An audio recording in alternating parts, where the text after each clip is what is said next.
Assalamualaikum warahmatullahi wabarakatuh. Perkenalkan, saya Ahmad Badrut Tamam dengan NIM 200111100081. Di sini saya akan memberikan analisis saya terkait dengan taxation without representation is robbery dan no taxation without representation.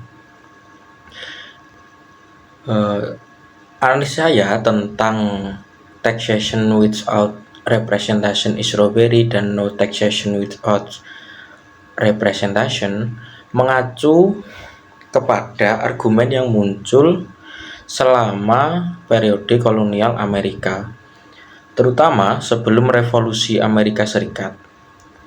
Argumen ini mencerminkan ketidakpuasan para kolonis terhadap pemerintah Inggris yang mengenakan pajak tanpa memberikan mereka perwakilan yang setara dalam pengambilan keputusan politik. Maksud dari taxation without representation is robbery adalah, atau yang memiliki arti, pajak tanpa undang-undang adalah perampokan, atau pajak tanpa peraturan adalah perampokan. Maksudnya adalah pernyataan yang menekankan ketidakadilan dari sistem yang memungut pajak dari individu atau komunitas tanpa memberikan mereka suara atau kekuatan untuk mempengaruhi keputusan politik yang terkait dengan penggunaan pajak tersebut. Para kolonis Amerika mereka bahwa diperlakukan sebagai objek pajak oleh pemerintah Inggris tanpa diizinkan berpartisipasi dalam pengambilan keputusan yang mempengaruhi mereka secara langsung. Mereka merasa bahwa situasi ini merupakan perampokan karena pemerintah Inggris mengambil uang mereka tanpa memperhatikan kepentingan atau suara dari mereka. Kemudian istilah sebaliknya yaitu no taxation without representation, yang artinya tidak ada pajak tanpa peraturan atau tanpa undang-undang, menuntut bahwa sebelumnya dikenakan pajak, individu atau komunitas harus memiliki perwakilan yang setara dalam proses pengambilan keputusan politik yang langsung mempengaruhi para kolonis Amerika menganggap bahwa pemerintah Inggris tidak memiliki hak moral untuk mengenakan pajak pada mereka tanpa memberikan perwakilan yang setara atau peraturan yang setara.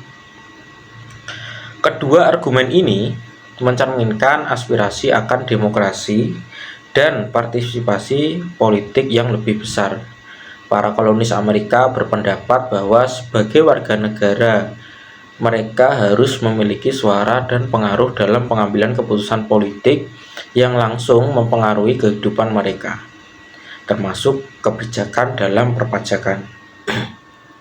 Mereka menegaskan bahwa hak untuk memutuskan besarnya pajak dan penggunaan pajak tersebut harus disertai dengan representasi yang setara dalam pemerintahan.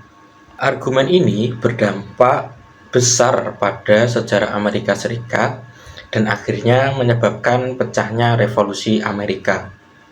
Pada akhirnya, perjuangan untuk mencapai no taxation without representation membawa koloni Amerika untuk meraih kemerdekaan dan membangun negara yang berlandaskan pada prinsip-prinsip demokrasi dan partisipasi politik yang luas. Meskipun konteks sejarahnya berada pada periode kolonial Amerika, argumen ini tetap relevan dalam konteks modern. Konsep taxation without representation is robbery dan no taxation without representation mengingatkan kita akan pentingnya representasi politik yang setara dan partisipasi publik dalam proses pengambilan keputusan yang berhubungan dengan perpajakan. Jadi kesimpulannya adalah maksud dari no taxation without representation dan no taxation without representation is robbery, keduanya menurut saya merupakan satu hal yang sama, yaitu tidak ada peraturan perpajakan atau tidak ada pemungutan pajak itu yang tidak diatur di dalam undang-undang. Untuk Indonesia sendiri, pajak telah diatur di dalam Undang-Undang Dasar 1945 dan juga peraturan-peraturan yang terbaru terkait perpajakan juga. Sekian dari saya Ahmad Badrut Tamam. Wassalamualaikum warahmatullahi wabarakatuh.